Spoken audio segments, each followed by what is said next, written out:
कहानी की शुरुआत 2035 में होती है, जब दुनिया ने काफी तरक्की कर ली होती है। इसी समय एक कंपनी का नाम सामने आता है, जिसे बायोना कहा जाता है। यह कंपनी ऐसे पुर्जे बनाती है जिन्हें अगर किसी इंसान के शरीर से जोड़ा जाए तो वह आम इंसानों से ज्यादा ताकतवर और तेज हो जाते हैं। इन्हें बायोनिक्स कहा जाता है। लेकिन कुछ लोग ऐसे भी होते हैं जो इन बायोनिक्स को पसंद नहीं करते और इन्हें खत्म करना चाहते हैं। इसी के बीच हम एक आदमी को देखते हैं जो एक बैंक में दाखिल होता है। जैसे ही वह बैंक के अंदर जाता है, वहां एक गहरी लाल रंग की रोशनी चमकने लगती है। वहां वह सिक्योरिटी गार्ड को समझाता है कि उसका एक हाथ टाइटेनियम से बना हुआ है। ये सुनकर गार्ड उसे अंदर जाने देता है। इसके बाद वह एक कमरे में जाता है जहां उसके चेहरे और आंखों का स्कैन होता है। स्कैन पूरा होते ही सभी लॉकर खुल जाते हैं। इन्हीं लॉकरों में उसे मशीन वाले हाथ मिलते हैं, जिसमें से एक हाथ हथियार जैसा होता है, जिसे वह अपने टाइटेनियम वाले हाथ में बदल लेता है। इसके बाद वह अचानक बैंक में मौजूद लोगों पर हमला कर देता है। इसके बाद वह लॉकर तोड़कर हीरे भी चुरा लेता है। जब सिक्योरिटी गार्ड उसे रोकने की कोशिश करते हैं तो वह उन पर भी हमला कर देता है। लेकिन इस लड़ाई में वह खुद भी घायल हो जाता है और वहां से भागने की कोशिश करता है। वह भागने में कामयाब हो जाता है और भागने के बाद अपने भाई तौर से मिलता है। वह चोरी किए हुए हीरे उसे सौंप देता है। इसके बाद वह तौर से कहता है कि वह बहुत ज्यादा घायल हो गया है और अब आगे नहीं जा सकता। वह तौर से कहता है कि हीरे लेकर भाग जाए क्योंकि पुलिस करीब आ चुकी है। तौर वहां से भाग जाता है, लेकिन अपने भाई की लाश वहीं छोड़ देता है। इसके बाद पुलिस उस जगह पर पहुंचती है जहां उस आदमी की लाश पड़ी होती है। पुलिस को वहां पता चलता है कि वह आदमी एटलेटा नाम का एक बॉक्सर था। उसका करियर बायोनिक ताकत के आने से खत्म हो गया था। उसने एक प्रयोग की मदद से अपने टाइटेनियम वाले हाथ को मशीन वाले हाथ में बदलने की कोशिश की थी, लेकिन सरकार ने उसकी यह मांग ठुकरा दी थी क्योंकि बायोनिक हाथ को चलाने के लिए एक खास चिप की जरूरत थी, जिसे NIM चिप कहा जाता था। यह चिप इंसान के शरीर में लगाई जाती थी। एटलेटा ने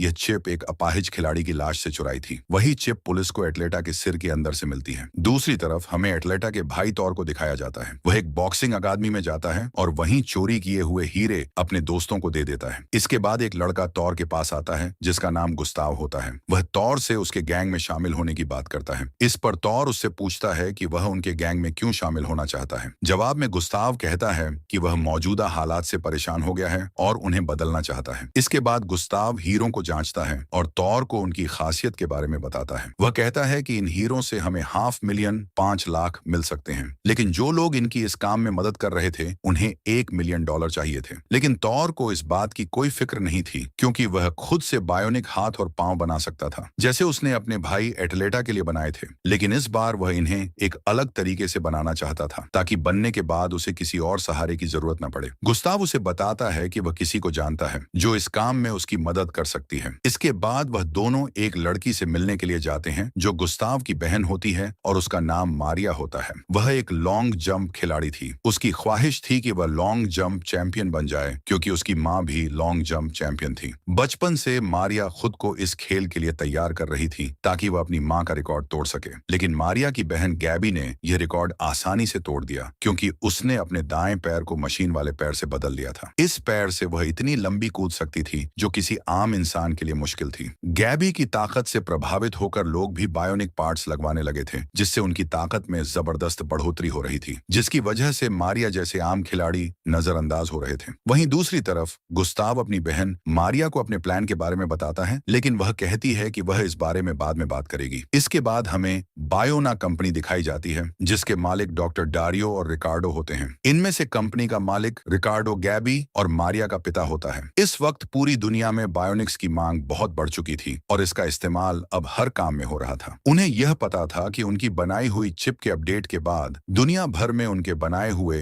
हाथ पांव की ताकत और रफ्तार 30 गुना तक बढ़ जाएगी। डारियो और रिकार्डो के साथ एक और महिला होती है जिसका नाम वंडा होता है। ये तीनों गैबी के मैनेजर होते हैं और इस बात से खुश होते हैं कि उनकी बनाई हुई चिप के अपडेट होने के बाद गैबी पहले से ज्यादा ताकतवर हो जाएगी, जिससे वह नए रिकॉर्ड बना सकती थी। दूसरी तरफ हमें मारिया और तौर को दिखाया जाता है, जहां तौर मारिया को अपने भाई के भविष्य की बर्बादी के बारे में बताता है कि कैसे उसका भविष्य मुश्किल हो गया था। इस पर मारिया उसे बताती है कि बायोनिक्स का मुकाबला करने के लिए कई सारे इंजेक्शन लगवाने पड़ते हैं। इस पर तौर मारिया से कहता है, तुम बायोनिक क्यों नहीं बन जाती? और उसी रात मारिया एक एड देखती है जिसमें गैबी नजर आती है। गैबी पहले से ज्यादा ताकतवर दिख रही थी, लेकिन उसकी ताकत उसकी मेहनत की वजह से नहीं बल्कि उसके मशीन वाले पैर की वजह से थी। जब वह घर लौटती है तो देखती है कि उसका पिता रिकार्डो और उसकी बहन गैबी पार्टी की सेलिब्रेशन कर रहे होते हैं। इस दौरान मारिया और गैबी के बीच लड़ाई हो जाती है। इसके बाद मारिया अपनी बाइक पर बैठकर एक गाना बजाती है जो उसकी माँ हमेशा उसके लिए गाया करती थी और फिर वहां से चली जाती है। लेकिन रास्ते में उसका एक्सीडेंट हो जाता है। इसके बाद वह खुद को एक हॉस्पिटल में पाती है। जब उसकी आंख खुलती है तो वह सामने तौर को देखती है और उसकी फैमिली के बाकी लोग भी उसके पास मौजूद होते हैं। इसी दौरान मारिया को पता चलता है कि उसका एक पैर काट दिया गया है, जिसे देखकर वह जोर जोर से चीखने और चिल्लाने लगती है। जब डॉक्टर और बाकी लोग यह सब देखते हैं तो वे उसे नींद का इंजेक्शन लगा देते हैं। वहीं दूसरी तरफ पुलिस तौर और इसके साथियों की तलाश में होती है, क्योंकि पुलिस को शक है कि वे लोग खिलाड़ियों को बायोनिक बनाने के लिए उनके हाथ पांव कटवा देते हैं। इसके बाद हमें मारिया को दिखाया जाता है जो अपना मोबाइल चेक कर रही होती है। तभी उसे तौर का एक मैसेज मिलता है जिसमें लिखा होता है, मेरा भेजा हुआ तोहफा मिला या नहीं। इस दौरान मारिया गिरने लगती है, लेकिन गैबी उसे संभाल लेती है और उसे चलने के लिए उकसाती है। साथ ही मारिया को तौर का गिफ्ट भी देती है जो एक बॉक्स में मौजूद गुड़िया होती है। उस पर बायोनिक पुर्जे लगे होते हैं जो इस बात की तरफ इशारा करते हैं कि तौर मारिया को बायोनिक पुर्जों की मदद से ताकतवर बनाना चाहता है। इसे देखकर मारिया बहुत खुश हो जाती है। दूसरी तरफ वह NIM चिप उसके सिर में लगाई जाती है। डॉक्टर डारियो मारिया का इलाज करते हैं और सब कुछ बेहतर तरीके से वैसे ही होता है जैसा इन लोगों ने सोचा था। इसके बाद मारिया को रोबोटिक पैर लगाया जाता है, जिसके बाद मारिया की खुशी बहुत बढ़ जाती है क्योंकि अब वह सब कुछ पहले से बेहतर तरीके से कर सकती थी। इसके बाद जब मारिया जंप लगाने की कोशिश करती है तो वह जमीन पर गिर पड़ती है। इसके बाद डॉक्टर डारियो उसे समझाते हैं कि अभी उसकी एनर्जी बहुत कम है और अगर इसका लेवल 0 तक पहुंच गया तो वह कोमा में जा सकती है। लेकिन इसके साथ ही मारिया को यह भी बताते हैं कि उसे अपने आप को चार्ज रखने के लिए कम से कम 12 घंटे सोना होगा। इसके बाद तौर आ जाता है और धीरे धीरे उनके बीच नजदीकी बढ़ने लगती है। इसी दौरान तौर उसे बताता है कि अब बदला लेने का वक्त आ गया है और मारिया भी उसकी बात मान लेती है। लेकिन वह तौर से कहती है कि इस दौरान उन्हें इन सब चीजों से उसके भाई गुस्ताव को दूर रखना होगा। अगले सीन में हमें एक ट्रक दिखाया जाता है जो पैसों से भरा हुआ था। वहीं मारिया और तौर भी दिखाई देते हैं जो इस ट्रक का एक्सीडेंट करवाते हैं। इसकी वजह से ट्रक के अंदर मौजूद ड्राइवर और गार्ड जख्मी हो जाते हैं। इसके बाद तौर एक गार्ड को जान से मार देता है। इसके बाद मारिया डर जाती है और क्योंकि पुलिस करीब आ रही थी वे लोग वहां से पैसे लेकर भाग जाते हैं। इसके बाद मारिया तौर से कहती है कि उसे गार्ड को नहीं मारना चाहिए था। इस पर तौर मारिया को बताता है कि उस गार्ड ने मारिया का चेहरा देख लिया था, जिसकी वजह से उसे मारना जरूरी था। तभी मारिया का भाई गुस्ताव भी वहां आ जाता है, जिसे देखकर मारिया हैरान रह जाती है और कहती है, तुमने वादा किया था कि तुम गुस्ताव को इन सब में शामिल नहीं करोगे। इस पर तौर मारिया को बताता है कि इस सारे मास्टर प्लान के पीछे उसके भाई गुस्ताव का हाथ है। अब तौर और इसके साथियों ने तमाम पैसे इकट्ठे कर लिए थे ताकि वे हैकर्स को दे सकें जो NIM के बारे में उन्हें जानकारी देंगे, और इसके साथ ही उनका मिशन उन लोगों को भी बर्बाद करना था जो भविष्य में बायोनिक बनने वाले थे। मारिया को यह सब बहुत गलत लग रहा था। वह अपने भाई गुस्ताव को लेकर वहां से जाना चाहती थी, लेकिन गुस्ताव उसकी बात नहीं मानता और कहता है कि वह सिस्टम से लड़ेगा। यह सुनकर मारिया वहां से चली जाती है। वहीं दूसरी तरफ पुलिस को पता चल जाता है कि हमला करने वाले लोगों में से एक के पास बायोनिक पैर था। इसके बाद वे मारिया के एक्सीडेंट की वीडियो दोबारा देखते हैं। दूसरी तरफ हमें मारिया को दिखाया जाता है जो अपनी जिंदगी के बारे में परेशान होती है। तभी उसकी बहन गैबी और उसका बाप रिकार्डो आते हैं। रिकार्डो मारिया को यह खबर सुनाता है कि बायोना कंपनी उसे स्पॉन्सर करेगी, जिससे वह भी प्लेयर में शामिल होकर हिस्सा ले सकती है। इस पर मारिया बहुत खुश हो जाती है। अगले सीन में हमें गुस्ताव और पुलिस वाले की बातचीत दिखाई जाती है, जिसमें पुलिस वाला गुस्ताव के हाथ पर तौर से संबंधित टैटू को देख लेता है। वहीं दूसरी तरफ गैबी और मारिया के बीच बहस हो जाती है। जब पुलिस वाला उनके बीच आता है तो मारिया उसे रोबोटिक पैर से धक्का देकर जमीन पर गिरा देती है। इसके बाद मारिया पुलिस वाले को गुस्से से कहती है कि वह अपना काम बेहतर तरीके से करे और वहां से चली जाती है। दूसरी तरफ पुलिस मारिया और उसके एक्सीडेंट के बारे में उसकी फैमिली से बातचीत करती है, लेकिन उनका शक तौर पर जाता है। इस पर गुस्ताव पुलिस वाले पर गुस्से से चिल्लाता है और कहता है कि तौर को इन सब से दूर रखा जाए। इसके बाद गुस्ताव तौर को फोन कॉल पर सब बताता है, जिसे गैबी सुन लेती है और वह इनके बारे में जानकारी इकट्ठी करने में लग जाती है। जैसे ही वह पुलिस को की गई कॉल की रिकॉर्डिंग सुनती है, मारिया की मां का इटालियन सॉन्ग प्ले हो जाता है जो बैकग्राउंड में चल रहा होता है। इस दौरान गैबी को पता चल जाता है कि मारिया ने अपना एक्सीडेंट खुद करवाया था ताकि वह बायोनिक बन सके।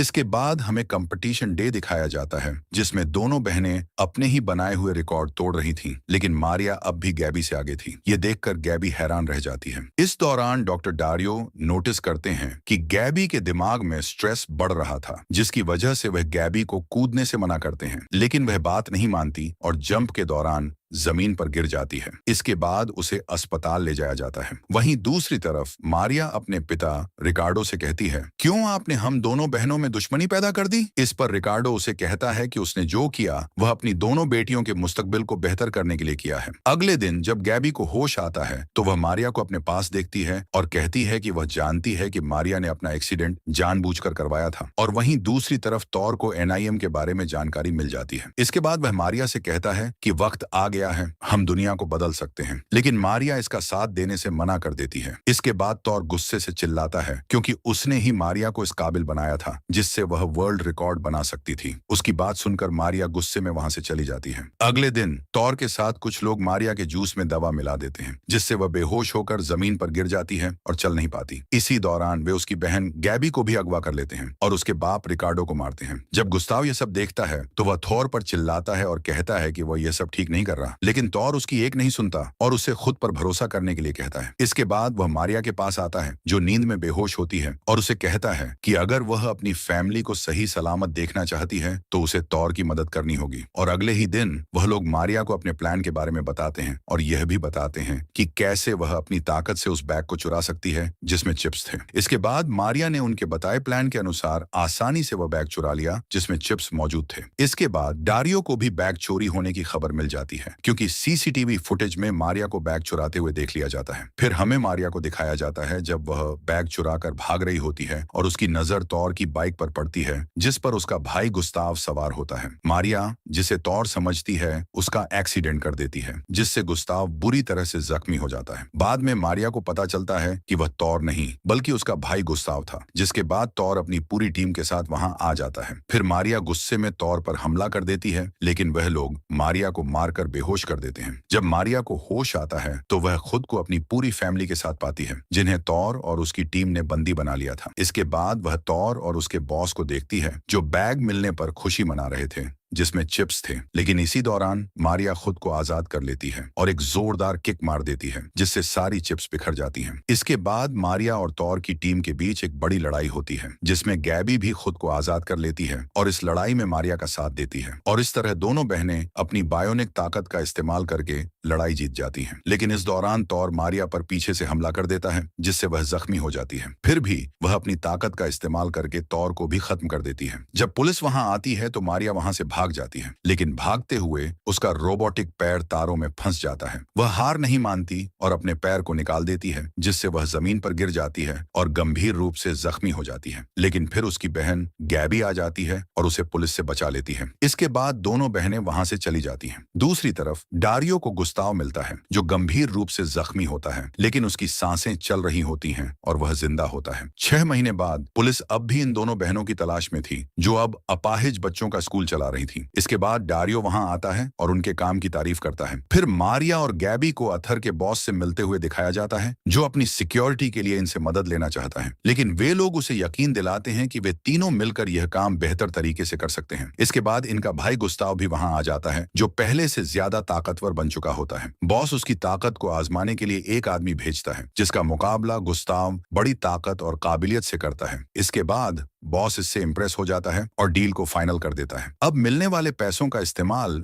ये तीनों बहन भाई अच्छे कामों के लिए करते हैं और यही दिखाते हुए यह कहानी यहाँ खत्म हो जाती है।